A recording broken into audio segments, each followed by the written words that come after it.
is lesson 7 and 8 in Unit 6, Introduction to Exponential Functions. We're going to be looking at representing decay and analyzing graphs. Let's start with the bridge. We want to write each expression using an exponent. 1 times 7 times 7 times 7 times 7 times 7 is 7 to the 5th. Remember that 1, we can write that. Another way to look at 1 is 7 to the 0 power. And then of course we have 1, 2, 3, 4, 5 7s, so that's 7 to the 5th. When you're multiplying and you have the same base, you're going to add the exponents. So this would be 7 to the 0 plus 5, which is 7 to the 5th.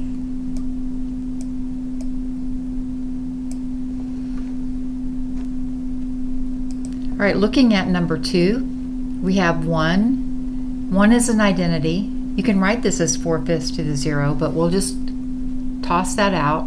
We don't need to write that. Then we have 4/5 times 4/5 times 4/5 times 4/5 times 4/5. So that's 1, 2, 3, 4, 5 times we're multiplying 4/5 to itself. We write that as 4/5 to the 5th power. Moving down to question number 3. This is 9.3 to the 1, 2, 3, 4, 5, 6, 7, 8th power. Now let's look at question number 4. The number of coins Jada will have on the 8th day if she starts with 1 coin and the number of coins doubles each day. She has 2 coins on the first day of doubling. Don't let this confuse you. All right, let's highlight the numerical information. Okay, 8th day, she starts with 1 coin and she doubles. This looks like an exponential equation. So we start with the initial amount. The initial amount is 1 coin. So we're going to write 1. Then we're going to multiply that by the number that we're using to multiply by each day. So when we say double, we're multiplying by 2. Okay, now we're going to raise that to the power of 8.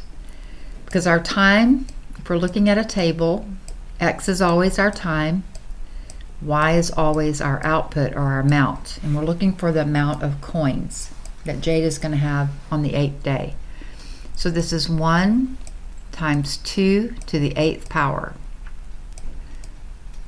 2 to the 8th power is 2 times 2 times 2 times 2 times 2 times 2. That's 1, 2, 3, 4, 5, 6, and then 2 more times.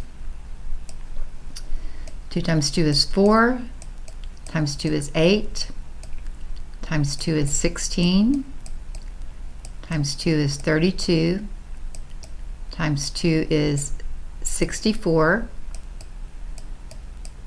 64 times 2 is 128 times, 128. Looks almost like a 2. Times 2 is 256. So if I did that correctly without a calculator, using a calculator I'm going to suggest is the best way to do this. We should have gotten 256. All right, 2 to the 8th are 256. All right, the warm-up. We have 2 other tables. We have table A and table B. Let's look at what happens with table A. In the X column, we're moving up by 1. 0, 1, 2, 3, 4, and then we jump up to 25. So we need to find a rule that we can apply. So let's look at these first 5 pairs. So our initial amount is 2.5. How do we get from 2.5 to 10? Then from 10 to 17.5, and so forth. We're either adding something or we're multiplying by something. So let's take the first two numbers. We're going to take the 10 and let's subtract 2.5. We'll start with addition and subtraction, see if that's it. So 10 minus 2.5 is 7.5. Okay. So if we add 7.5, we get 10. Now let's see if we can keep using that rule and add 7.5 to 10. When you add 7.5 to 10, you get 17.5. And then if you add 7.5 to 17.5, you get 25. So this appears to be addition. If we weren't adding or subtracting an amount, I would take that second number. We need to have two consecutive numbers, so from 0 to 1 or 1 to 2 or 2 to 3. It doesn't matter, it's going to give us the same thing. We'll start with that second y in that ordered pair, 110, and divide by 2.5. All right, so 10 divided by 2.5 is 4. And then I'd try that multiplication rule. 10 times 4 is 40. So that's not happening in table 1. This is a linear equation because we're adding or subtracting something, which we already figured out was 7.5. In the second table, we did the 10 divided by 2.5, so that's 4. So to get from 2.5 to 10, we multiply by 4. Let's keep that pattern going. Multiply 10 times 4 and you get 40. 4 times 4 and you get 160. Okay, so let's remember how to write those equations. All right, table A, the values we're adding are 7.5 for each x. Okay, so we're increasing by 7.5. All right, when x is 25, the y value is 9. All right, so let me erase this. We know what's happening. Let's write the equation. All right, so y equal mx plus b. All right, b is going to be the y-intercept, or when x is 0, y is 2.5.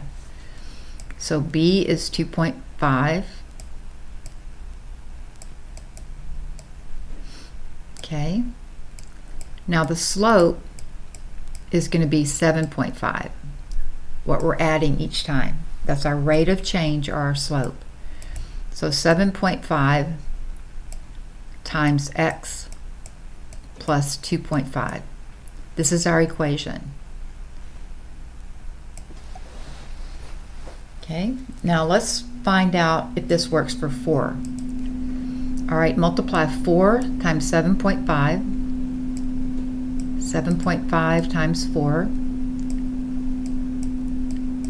is equal to, let me get my calculator out, is equal to 30. Okay, and then we're going to add 2.5. So that would be 32.5.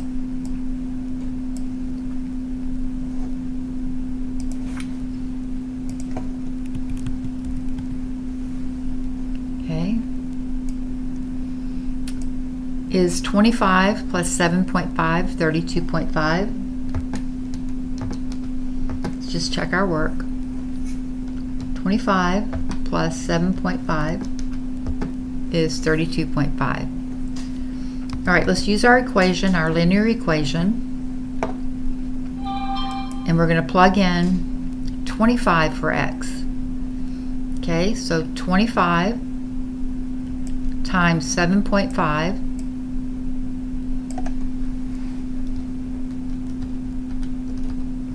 is 187.5. Then we're going to add another 2.5 to it.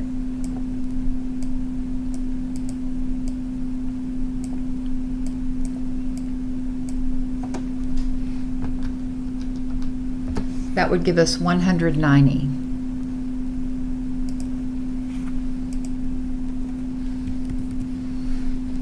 right, check my work, use your calculator, use your linear equation to see if that's correct. Now for this one, we're multiplying, so that's not going to be linear, it's going to be exponential. We're multiplying by 4. We need to know what that growth amount is, and we need to know what our initial amount is. Okay, so we start with our initial amount, 2.5. We're going to multiply that times the growth factor, which is 4, to the power of x.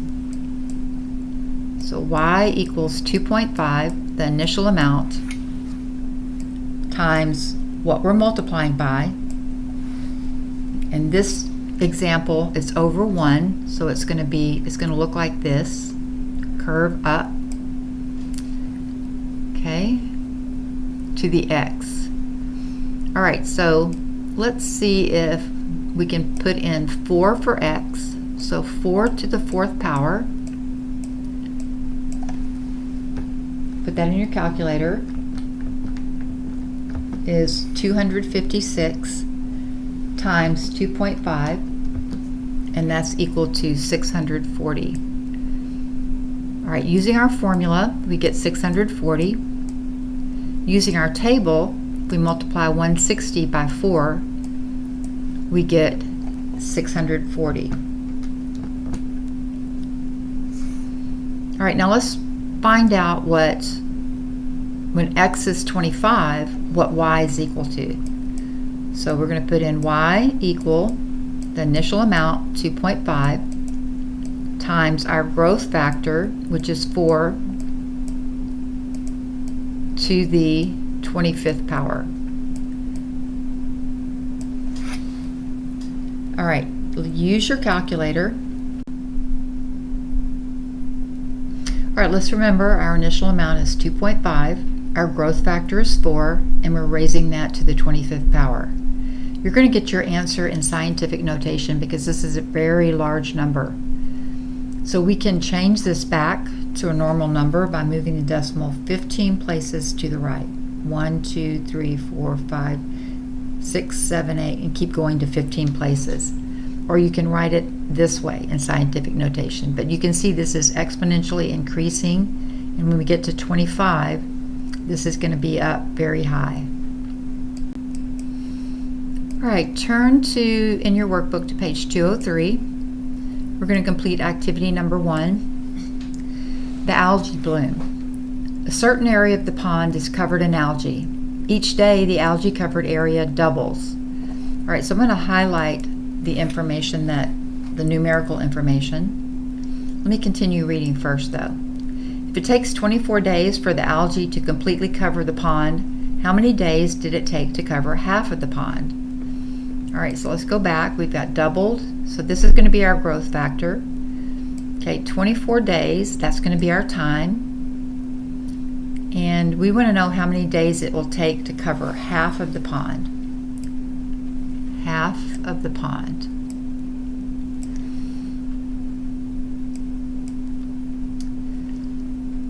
All right, let's put this together. Area is equal to the initial amount, 240, times 1/3 to the t. Okay, once the treatment begins, the area covered by algae in square yards is given by this equation. The time is measured in weeks. So let me go ahead and highlight this as well. Time is in weeks. In the equation, what does 240 tell us about the algae? 240 is always going to be our initial amount. Okay, so we start with 240, let's see.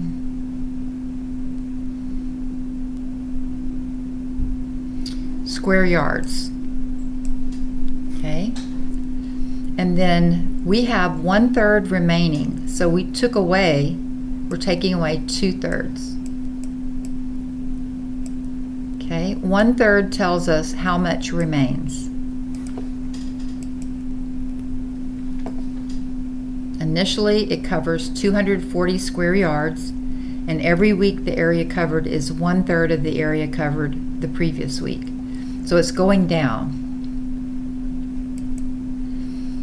All right, now we're going to create a graph put this into Desmos. We did this in class together. And then we can replace t with 0, with 1, 2, 3, and 4. And then think carefully about how you choose the scale for the axes. And if you get stuck, create a table of values.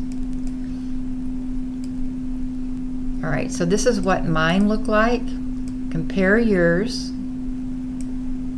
to what mine looks like. And this is what we get at 0 weeks.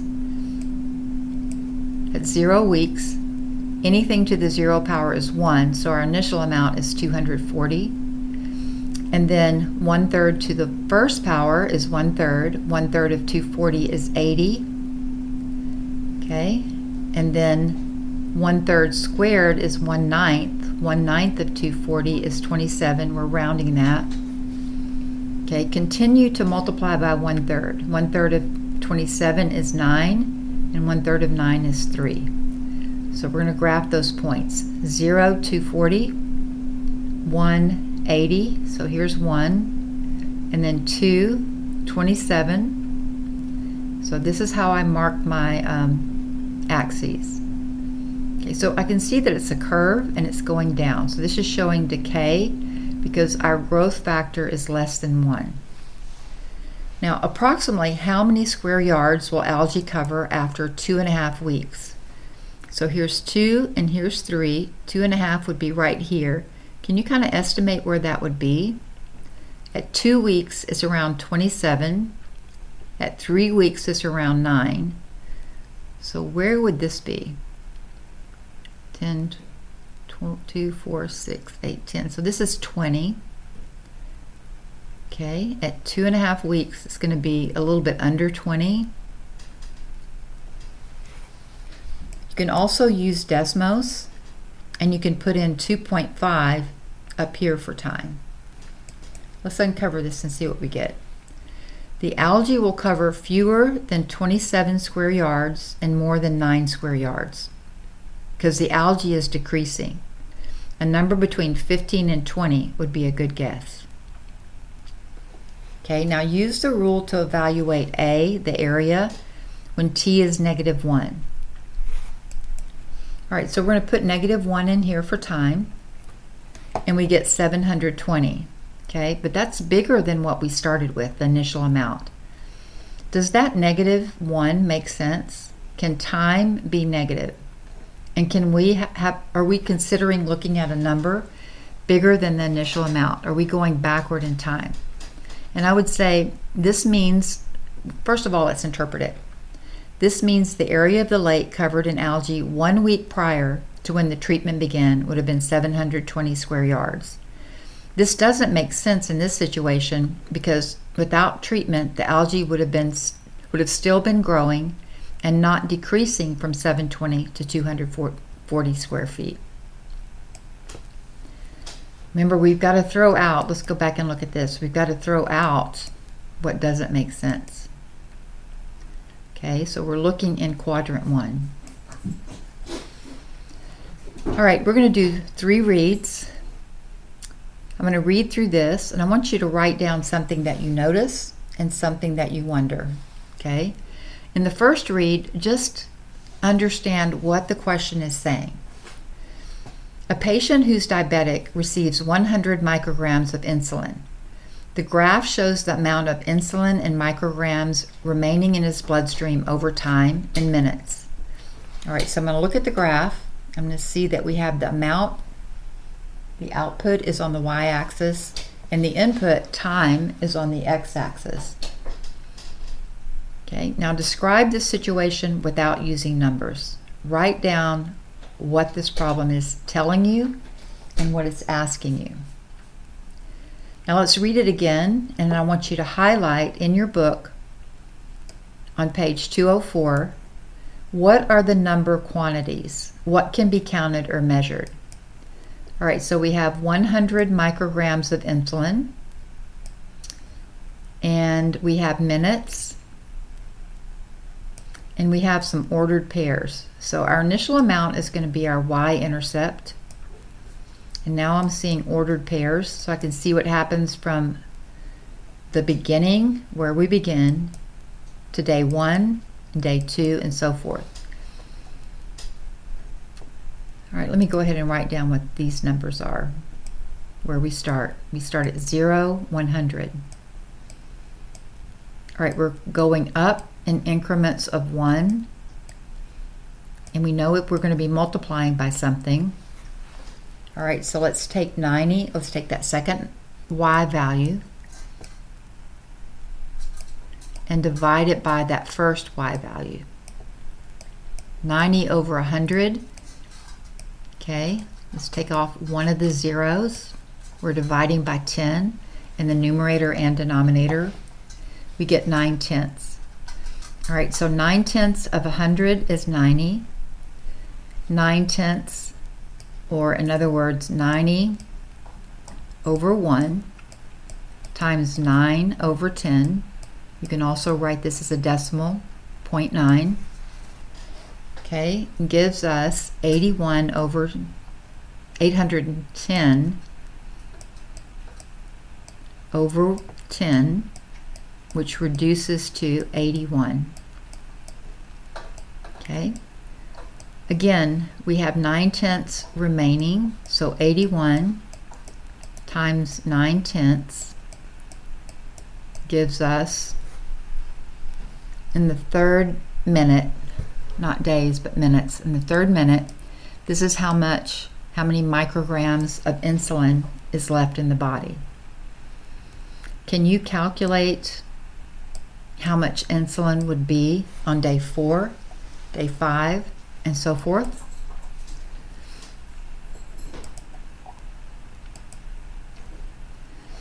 All right, let's uncover this.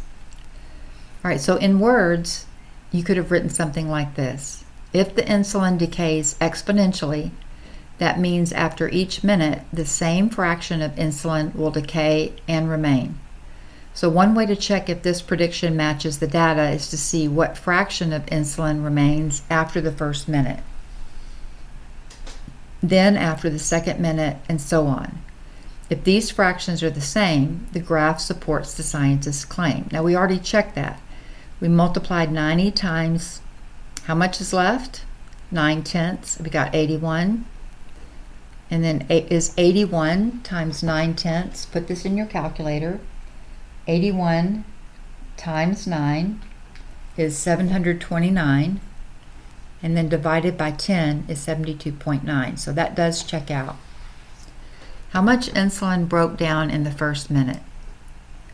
10 micrograms broke down. We went from 100 to 90, or 1/10 of the initial injection. How much insulin broke down the second minute? 9 micrograms, or 1/10 of the amount of a minute earlier. What fraction of insulin remains in the bloodstream for each minute passing? That's going to be our growth factor, in this case our decay factor. So the answer is 9/10. 9/10 remains. Now if you're asked to explain this, here's a sample reasoning. In the next minute, another 1/10 of insulin broke down. Each time, 9/10 of the amount remains. So let's complete this table. The time after injection, we've already calculated the initial amount after the first minute, second minute, and third minute. So let's write that equation out. The initial amount, y equal the initial amount times our growth factor, which is 9/10. I'm going to write 9/10 as 0.9 raised to the power of x. Okay, so if we put this in our calculator, we replace x with 4. Okay, this is what we should get, approximately 65.61. I'm rounding to the nearest hundredth. If I'm not told where to round, I usually go to the hundredths or the thousandths. Okay, using this same formula, we put in 5 for x, and we're going to get approximately 59.05, or 59 and 5 hundredths. Now, in your own words, describe how you would find how many micrograms of insulin remain in his bloodstream after 10 minutes, or after m minutes. So we've already written the equation. I would multiply 100 by 9/10 10 times, or use this equation, 100 times 9/10 raised to the 10th power. Because this exponent right here, x or m, is going to be the minutes. Multiply 100 by 9/10 m times. All right, go through the lesson debrief. After this lesson, highlight any important vocabulary. Make sure you're going through the examples, understand what we're doing, and ask questions if you still need help understanding exponential equations. Okay, make sure you're doing the cool downs. We have 2 cool downs for today's lesson. Okay, 6.7, this is 6.7 and 6.8. All right, acetaminophen is a common pain reliever and fever reducer. Here's a graph showing the amount of acetaminophen in milligrams in an adult's body at different times after they take the normal dose. So they're going to start with a normal dose of 1,000 milligrams. That's the vertical intercept. So what that means is we start with 1,000 milligrams of acetaminophen in the person's body when they take their medication. That's the dose size. What fraction of the medicine remained after 1 hour? Take that second Y value, divide it by the first Y value, so 750 divided by 1,000 tells us what that growth factor, in this case our decay factor, is. Okay, 750 divided by 1,000 is 3/4. Okay, so there's 3/4 remaining. 1/4 was taken away. So we want to write that equation that represents the amount of medicine A after T hours. That would look like A for amount equals the initial amount, 1,000, times our growth or decay factor, 3/4, to the T. All right, turn to page 212. Okay, complete the bridge. We have each square on a grid representing 1 unit, so that each little square is 1 unit. Match the numbers with the slopes. Do you remember how to find slope? I'm going to find any point on this line. That's my starting point. I'm going to go up 1, 2, 3, 4, and then to the right 1. So that's 4 over 1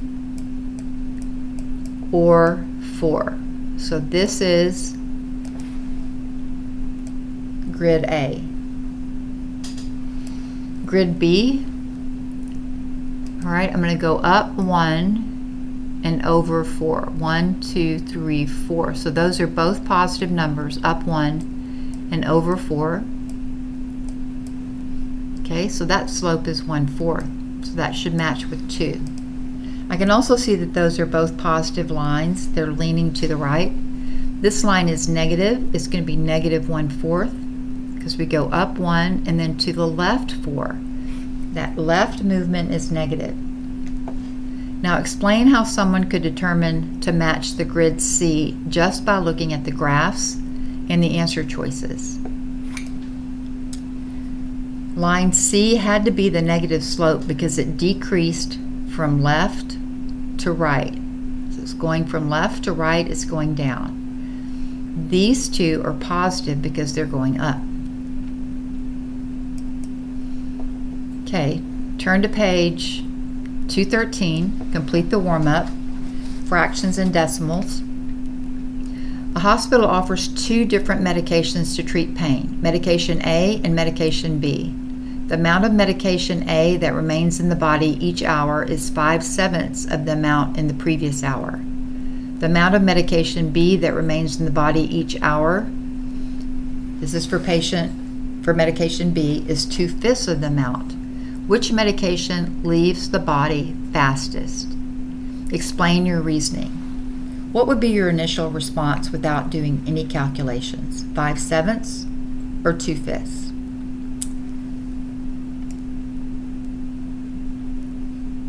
Okay, it's going to be fastest with 5/7 because 5/7 is more than 2/5.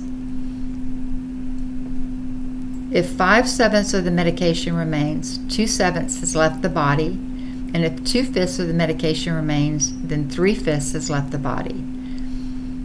Now we're looking at, subtract these numbers from 1, and we're going to compare those fractions. 3/5 is larger than 2/7. The amount of medication B is decreasing fastest. So I was wrong looking at these amounts. I need to look at the amounts, these amounts subtracted from 1. Or since 5/7 is greater than 2/5, then the amount remaining in the body is greater for medication A. The amount leaving the body is greater for B. B is decreasing faster. Take some time to look at that, ask questions if you don't understand. Because decay or decrease is a little bit harder to understand than growth. All right, activity 1, we have the value of some cell phones changing exponentially after the initial release. I usually don't buy something when it first comes out because it costs more. I usually wait a few months, and the costs will usually go down. So here are the graphs showing the depreciation of 2 phones 1, 2, and 3 years after they were released. Which phone is more expensive to buy when it's first released? For question 1, phone A cost, look at the y-intercept, $1,000, and phone B cost $800. So phone A is more expensive. Question 2, how does the value of each phone change with every passing year? So you're going to go from 0 to 1, take that second number, that second y value, and divide it by the first y value. Okay, so this is going to be 600 divided by 1,000. Okay, that's going to be, let's see, what is that? 600, write it down in your book, divided by 1,000. And let's take off pairs of zeros. Divide by 10, divide by 100. Okay, so that's 6/10, the difference right here. Okay, so we have 6/10 left of the initial amount each time. Okay, 6/10, we can reduce that fraction by dividing by 2 on the top, the numerator and the denominator, and we get 3/5. Subtract that from 1. 1 minus 3/5. 5/5 minus 3/5 is 2/5. Okay, that's how much it's losing. This is how much remains. So this would be our growth factor. All right, now phone B loses half of its value because it starts at 800 and goes to 400. So 400 divided by 800 is 1/2. We can cross out pairs of zeros, divide by 10, divide by 100. You have 4/8 left. 4 goes into 4 once, 4 goes into 8 twice. Okay? All right, so if we look at it this way, phone A is more expensive to start out with. We can see that by the y-intercept. Okay, now which one is losing its value quicker? Which one is larger, 2/5 or 1/2? So let's take 2/5 and 1/2, and here's a trick that I use. Call this butterfly math. Make butterfly wings and cross multiply going from bottom to top. So 5 times 1 is 5, 2 times 2 is 4, the larger number is 5, so 1/2 is larger than 2/5. Phone B is losing its value quicker. You can see there's a steeper drop.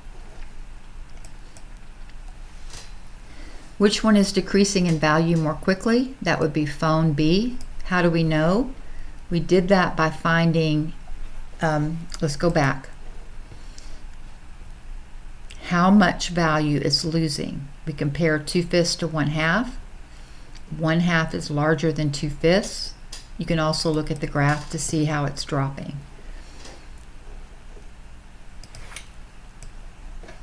Phone B, because it loses a greater percentage of value. If the phones continue to depreciate by the same factor each year, what will be the value of each phone 4 years after its initial release? Phone A, $129.60. Phone B, $50. Because we're taking this value here, the Y value, okay, for phone A, we're multiplying by, let's go back and look and see what that was, 2/5. So 216 times 2/5 gives us $129.60. And we're taking 1/2 of 100, and that gives us $50. For each cell phone, write an equation that relates the value of the phone in dollars to the years since release. That's going to be our time. And that's also going to be our exponent, or our x. Use V for the value of phone A and W for the value of phone B. Okay? V equals initial amount, 1,000, times 3/5.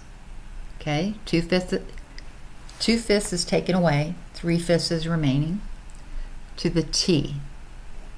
And W for this phone is equal to the initial amount, 800, times 1/2, decreasing, we're keeping 1/2 each time, raised to the T. All right, when given data, it's not always clear how to best model it. In this case, we were told the value of the cell phones was changing exponentially. Turn to page 215. Suppose, however, we were instead given only the initial values of the cell phones when released and the values after each of the first 3 years. Use technology to compute the best fit line for each cell phone. Explain why in this situation an exponential model might be more appropriate than a linear model. A linear model would quickly lead to negative phone values. It makes more sense that the phone would lose a fraction of its value each year. So the line of best fit is not working for this. It's not a linear equation.